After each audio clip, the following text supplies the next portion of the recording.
And this is when you know you missed the pressure. Chris Paul was 36 of 36 from the free throw line. And he went up there and claimed one. He did. Zubac, Skip, they had opportunity after opportunity from the free throw line. I'm not talking about, now I'm going to get to the field goals, but Skip, from the free throw line, Zubac have a chance to give them the lead. He misses both. Paul George, again. Reggie Jackson, again. And it gets to a point where you say, you know what, Skip? It's just not our day. We done had opportunity after opportunity after opportunity to either tie the game or take the lead, and we can't buy a basket. And it starts to mess with you mentally. It's like you playing a football game and Skip, we do everything, and for some reason we just can't get the ball in the end zone. And you're like, man, it's not our day. But they had so many cracks, and you know, if they could just get that one shot to fall, that would tie the ball game, Skip, or give them the lead, you're like, okay, here go the Clippers, because that's what they normally do. We saw them against Utah, Skip. They struggle, and they hit that one shot to give them the lead, and then they take off. And in this game, for whatever reason, they weren't able to make it, but I thought the pressure.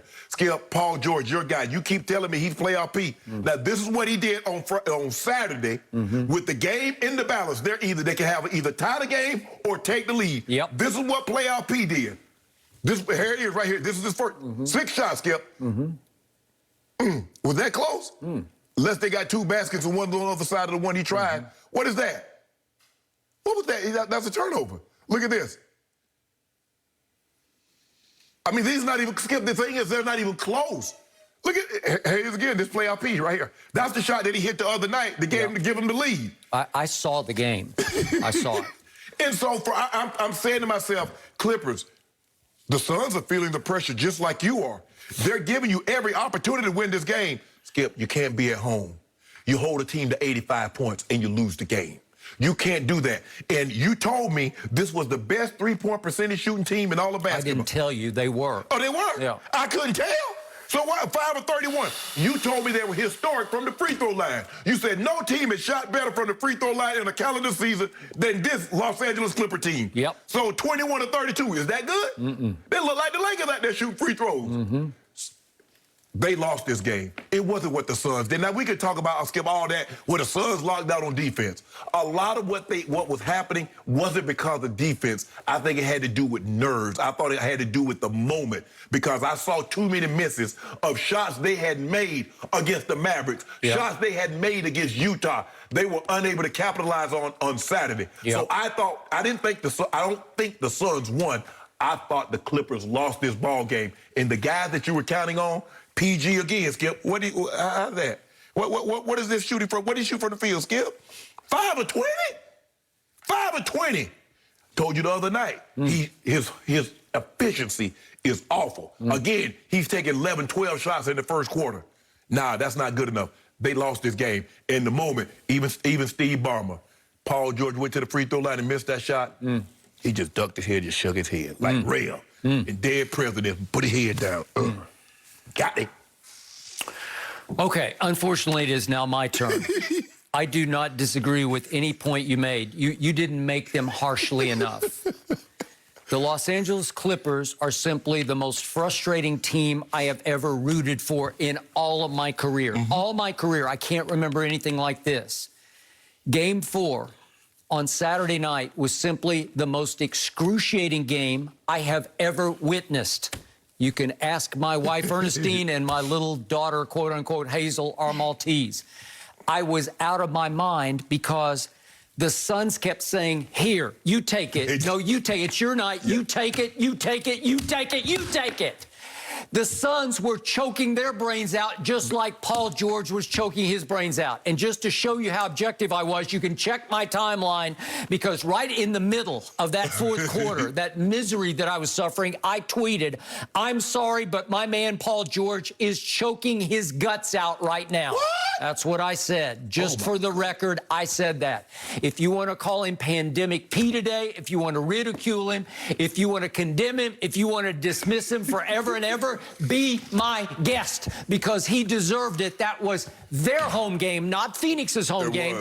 They were down 2-1, not Phoenix down 2-1. So the onus was on the home team to make one little shot. Just make one shot to go ahead because the score got stuck on 71-70.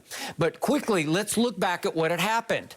Just when I thought my Clippers would get blown out for the first time in this playoffs, you realize in all the losses they've had this year, they have not been blown out one time. And what happened? They fall behind early third quarter, 52-36, and I'm like, that's it, because Phoenix is just too good. Right. Phoenix is too good on both sides of the ball because they play high-level defense. They get up into you and after you. And what happened? Here came the Clippers again, miraculously. Here comes Reggie Jackson. He hit 4 out of 8 shots in the third quarter. And they scratch, and they claw, and all of a sudden you look up, and they're back in the game. Back in the game. Against Chris Paul and the Phoenix Suns, they are back in the game. So what happens? There's a technical called on Devin Booker, and Paul George goes to the free throw line 3 straight times. This is with 10:07 left. The first one's a technical foul shot, so he's got to shoot it by himself. Swish. Then he's got 2 shots to shoot by himself, but except they all come back in, obviously. He goes to the line for the first shot, swish. Now it's all of a sudden 71-70. So all you have to do is make your third straight free throw, and you have tied the game. And somehow it would feel very differently to get to 71 all than to be down 1, right? Yep. And if we could see what happened, it's up and it's not down. How many of those have you seen from him? It's just a little bit short where he catches front iron, back iron, lips back out. Okay. So here we go. And from that point on, the Clippers proceed to miss 15 of their last 17 shots. That's hard to do. But guess what, ladies and gentlemen? So are the Suns. They are matching each other for misery. Brick for brick. Brick for brick. They're building a new Staples Center. They could have built a second one with the bricks that they shot, both of them. Because in the fourth quarter, Chris Paul went 1 of 7. So did Paul George, 1 of 7.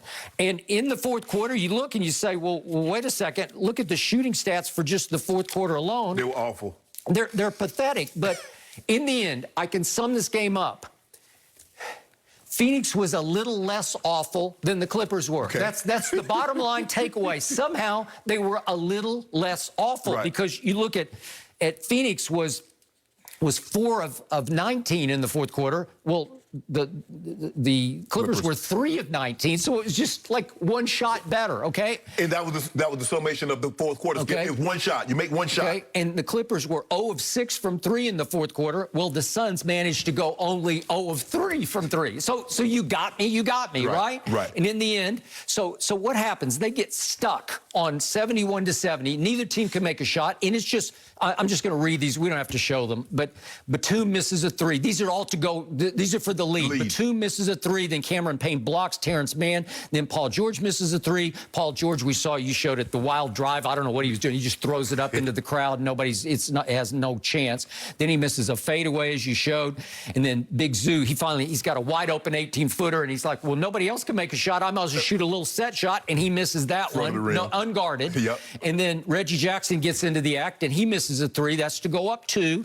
And then Paul George misses a 16-footer. That's to go up 1. And then Big Zoo has a turnover with a chance to go up 1 or 2 at that point, 6:35. And finally, Chris Paul alley-oops to 8, and then it broke the spell, and finally that makes it 73-70 the Suns. And yet, here come the Clippers again. Paul George misses again from 18 feet, and then Reggie Jackson has a driving layup that he misses. Then they have, at 4:06, a shot clock violation. All these are chances to go up, up, up. All you got to do is cash one of these, and maybe the momentum shifts completely to you. And then finally, 3:24 left. Reggie Jackson misses a 3 to tie, and 2:55, Paul George misses a 3 to tie. Well, I'm on the floor. I'm wiped out. I'm sweating. I yelled to Ernestine, turn the air conditioner on, because I am sweating. And it was kind of a cool night here in L.A. But have you ever seen such misery suffered by both teams down the stretch of a game? It was a horrible game. It was a good game up until that point, until about 4 or 5 minutes where nobody could make a shot, Skip. The final score of the fourth quarter was 15-14. Skip, come on, really? How about an 84-80 final? How about that? Those two teams, they can score in 120s. Teams were 22-0 in the regular season while keeping an opponent to 84 or fewer points. Okay. 3-0 in the postseason. Yep. Skip. I'm not surprised. Look at this. In game 2, Book and Chris Paul was 10 of 40. The Clippers, the Suns won. Game 3, they were 14 of 44. So in games 2 and 3, Chris Paul and Devin Booker are 24 of 84, and the Clippers didn't win either one of those ball games. Skip, and D-Book fouled out. You had him in foul trouble most of the night. And you got to take advantage of those opportunities, Skip. You actually think they're going to